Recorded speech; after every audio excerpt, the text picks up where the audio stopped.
ISKCON নামের সংগঠনকে বাংলাদেশ থেকে বিতাড়িত করতে হবে। এই ইসকন নামের সন্ত্রাসীরা আমার মুসলমান ভাইকে তারা হত্যা করেছে, আমরা তাদের মন্দির পাহারা দিয়েছি, অথচ এই মন্দির পাহারার বদলা আমাদেরকে রক্তের বিনিময় দেখতে হচ্ছে। ঠিক কিনা? আমরা স্পষ্ট জানিয়ে দিতে চাই, আজকে এই সভা থেকে আমরা স্পষ্ট জানিয়ে দিতে চাই যে সিলেট জেলার ভিতরে, ছাতক জেলার ভিতরে, সম্পদ জেলার ভিতরে যাতে কোনো হিন্দু ধর্ম অবলম্বী যেন না থাকতে পারে এবং স্কুল কলেজ থেকে যেন এই হিন্দু ধর্মাবলম্বীদেরকে বহিষ্কার করা হয়, এটা আজকে আমাদের প্রাণের দাবি। ডাক্তার ইউনূসকে আমরা বলতে চাই, এটা হলো 90% মুসলমানের দেশ।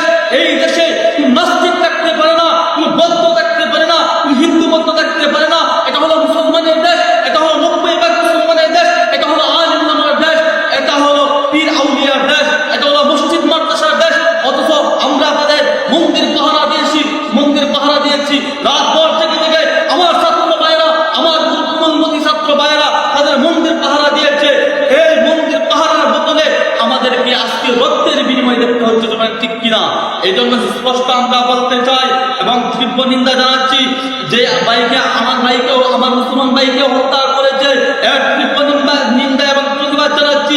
তারই সাথে সাথে এই সাধুকে, এই হিন্দুবাদীকে, এই ইসকনকে যেন আইনের আওতায় আনা হয় এবং ফাঁসির কাস্টে তোলা হয়, এই আবেদন আমরা আজকে এই কর্মসূচি থেকে জানাই।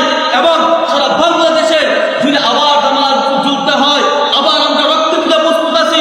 আমরা যেরকম ভাবে ৭৭ রক্ত দিয়েছি, এরকম ভাবে আবারও আমরা রক্ত দিতে প্রস্তুত আছি। ঠিক কিনা? আমরা মুসলমান জাতি, আমরা কাউকে ভয় পাই না, আমরা ভয় পাই একমাত্র মালিককে।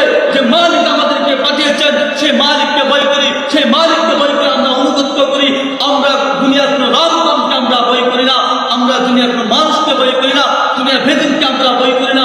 স্পষ্ট জানিয়ে দিতে চাই যেন এই বাংলাদেশে আমার মুসলমান ভাইয়ের রক্তের বিনিময়ে যেন, এই রক্তের বিনিময়ে যেন